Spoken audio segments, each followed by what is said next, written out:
लो देखो यहाँ आराम से पसर कर सो रही है कुंभकर्ण की तरह। अरे उठ देख, बिरजू दफ्तर से लौट आया है, कोई चाय पानी पूछ। ये लक्षण है इस नई बहू के। अरे निगोड़ी, तेरा ससुराल है, मायका नहीं। सासू माँ की आवाज़ सुनकर रितु की नींद टूटी, जो कि गहरी नींद में सोई थी। सासू माँ की आवाज़ें सुनकर जाग गई और आंखें मिलती हुई उठ कर बैठ गई। इस लड़की को अगर सही से बताया नहीं जाए तो हो गया घर का बेड़ा पार। राम बचाए ऐसी लड़कियों से। सासू माँ ने फिर से कहा, क्या हुआ मम्मी? छोड़ो, थकावट से आंख लग गई होगी रितु की। बिरजू माँ को समझाने की कोशिश करते हुए बोला, चुप कर, बड़ा आया बहू का पक्ष लेने वाला। तू थका आ रहा है तो उसको उठकर तुझे चाय पीना पानी देना चाहिए या नहीं? यही फर्ज होता है पत्नियों का। मम्मी कैसी बातें कर रही हो, वही तो देती है। आज सो गई होगी तो क्या हुआ? बिरजू ने फिर से बात को ख़त्म करनी चाहिए। अरे ये उसका मायका थोड़ी है, जो मायका तो तुम्हारा भी नहीं है बिरजू की माँ। हाँ, ये घर वैसे तो तुम्हारा भी ससुराल ही है ना। ये आप क्या कह रहे हो जी? सही कह रहा हूँ, तुमने भी अपने ससुराल को अपनी मेहनत और लगन से अपना घर बनाया है। मेरी माँ और बाबूजी का दिल जीतकर, वैसे ही ऋतु बिटिया को भी कुछ वक्त दो।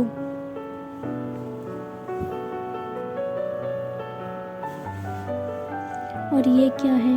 ये तुम्हारा ससुराल है, मायका नहीं बोलती रहती हो। जब तक तुम बहू को, इस घर को अपना घर नहीं समझने दोगी, उसका मन भला कैसे लगेगा? अरे यहाँ भी उसको वैसे ही रहने दो जैसे वो अपने घर में रहती थी।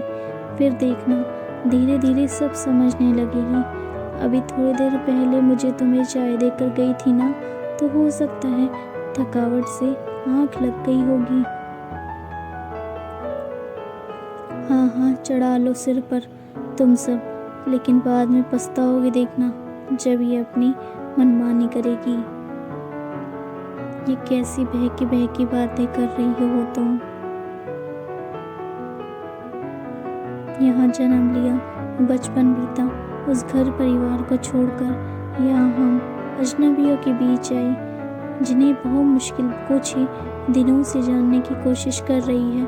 और वैसे भी जैसे कभी नर्सरी से कोई पौधा लेकर आती हो अपने घर में लगाने के लिए, ये जानते हुए भी कि वहाँ जड़ें हैं। उस पौधे की जड़ें को छोड़कर लाए पौधे को खेड़कर दूसरी जगह लगाओगी तो समय तो लगेगा ही ना जड़ पकड़ने में। उसमें भी तो बराबर खाद पानी देती हो ना, ताकि पौधा वहाँ पनप सके। वैसे ही पौधे समान बहू को भी अपने पर और प्यार का खाद्य पानी डालो, फिर देखना यह पौधा तुम्हारे आंगन में कैसे खिल उठेगा।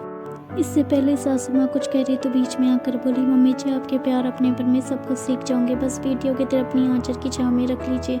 रितु की भीगी पलकर जैसे ही सासू माँ की नजर गई, उन्हें रितु में अपनी शादीशुदा बेटे की छवि नजर आ रही थी। अपने आप उनके हाथ रितु के सिर पर चले गए और उन्हें खींचकर रितु को सीने से लगा लिया। प्यार का स्पर्श पाते ही दोनों का चेहरा फूलों समान खिल उठा। वहीं दूसरे ओर खड़े पिता पुत्र की आंखें भी खुशियों से भीग रही थी। तो दोस्तों, अगर ये छोटी सी कहानी अच्छी लगी हो तो प्लीज़ चैनल को लाइक और सब्सक्राइब कीजिएगा, ताकि इस तरह की और कहानियाँ मिलती रहें। And thank you so much for watching.